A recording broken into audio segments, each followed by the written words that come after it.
Bonjour Emmanuel Cos. Bonjour. Vous êtes à la tête du mouvement Europe Écologie Les Verts depuis la fin 2013. Vous avez décidé aujourd'hui de vous rendre à La Rochelle pour soutenir les candidats qui se présentent au départemental. La première question, pourquoi? Deuxième question, sur le département de Charente-Maritime en général et sur La Rochelle en particulier, quels sont les points essentiels en termes d'écologie qu'il faut développer?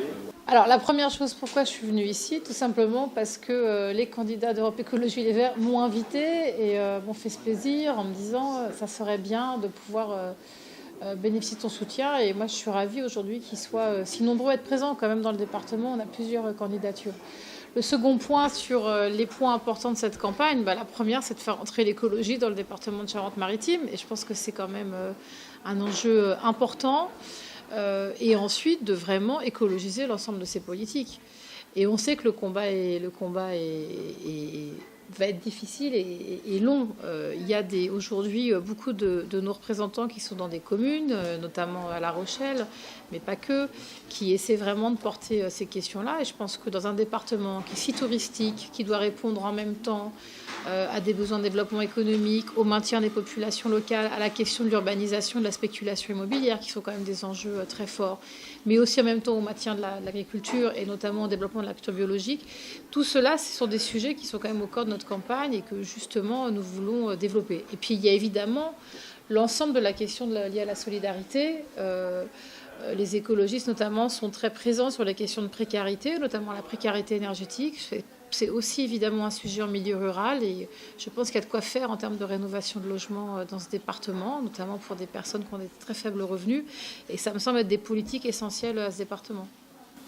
D'une manière générale, on voit que notre planète, les écosystèmes de la planète se détruisent de plus en plus.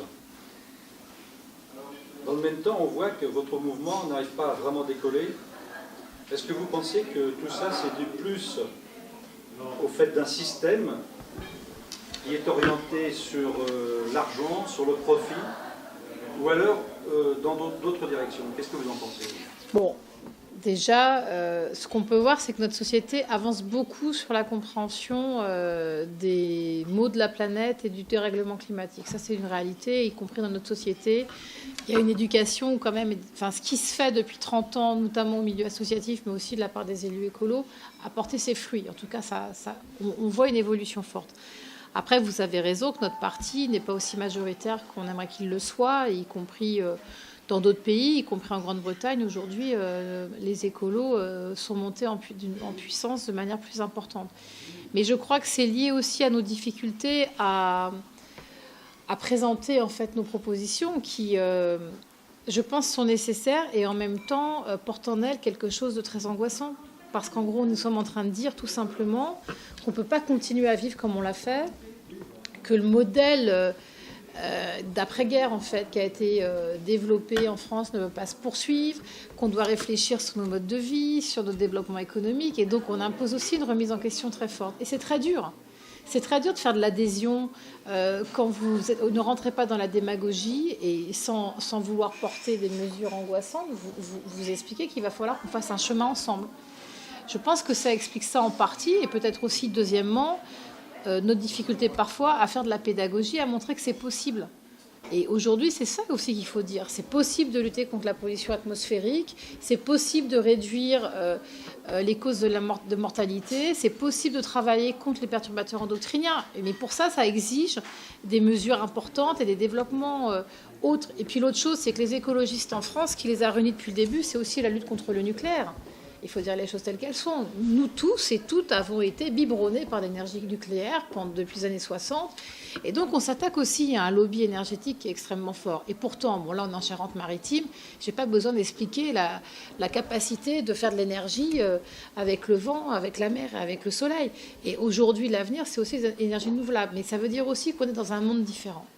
Et je pense que c'est le fait qu'on ne soit pas démagogique comme le sont beaucoup d'autres fait aussi que parfois on a du mal à suivre notre chemin. Mais c'est à nous d'évoluer. Enfin, je veux dire, ça ne veut pas dire d'être démagogique, mais à nous d'évoluer vers justement une plus grande pédagogie, une plus grande plus de travail pour rendre concrètes nos mesures et montrer que c'est possible. Et on peut vivre bien, avec plus de solidarité, plus d'écologie et dans un monde qui respecte l'environnement et qui est de fait respectueux pour notre santé. C'est possible, d'autres pays le font.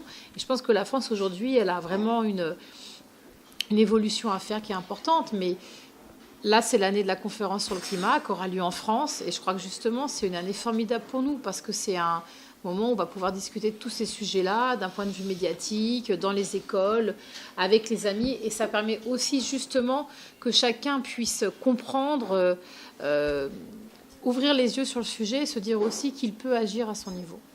Vous parlez de visibilité. Pouvez-vous redéfinir, en quelques mots bien sûr, les fondamentaux qu'anime votre mouvement et qui vous anime, vous en particulier? Ah, en 3 minutes, ça va être un peu compliqué, mais... Quels sont les axes prioritaires? Mais sur quelle direction vous allez vous... En tout cas, nous, ce qui nous anime entre nous, c'est de défendre une société, un mode de développement qui ne crée pas de dommages irrémédiables pour les générations futures et pour la planète, et qui donc est au cœur de sa pensée, la planète. Mais vous savez, les écologistes, ce qui les anime aussi... c'est la cogestion, par exemple. C'est une manière d'avoir des pratiques politiques différentes. Et aujourd'hui, vers quoi on veut aller? Nous, ce qu'on veut dire, c'est que, en réponse aux crises économiques, sociales, environnementales, on peut avoir d'autres réponses que les réponses, tout simplement, d'attendre la croissance. On peut développer de l'économie dans un pays qui a peu de croissance ou qui a une très faible croissance. On peut développer des filières d'avenir qui sont intensives en emploi, des emplois locaux. Quand on aide à rénover des bâtiments publics, on crée de l'emploi local. Quand on crée des installations d'éoliennes et qu'il faut faire une maintenance quotidienne ou hebdomadaire, on crée de l'emploi local et non pas des emplois qui sont bien ailleurs. Et c'est aussi redévelopper des activités dont on a besoin aujourd'hui. La France n'a pas d'autonomie alimentaire. Aujourd'hui, c'est un sujet essentiel pour beaucoup d'endroits de notre pays d'avoir une alimentation de meilleure qualité, d'aider aussi à la production alimentaire de qualité. Et donc, c'est ce sujet-là sur lequel, évidemment, nous voulons avancer. Mais c'est aussi de montrer qu'on peut vivre dans une société plus solidaire et plus écolo. Et que l'écologie, c'est une réponse à la crise. Ne pensez-vous pas qu'un des moyens qui permettrait justement de faire en sorte que vous soyez plus écoutés, ce serait de vous rassembler, de vous regrouper? Il y a beaucoup de mouvements, des Verts. Est-ce que vous ne pensez pas que dans le monde dans lequel nous vivons actuellement, on dit toujours l'union fait la force, je pense que c'est toujours vrai.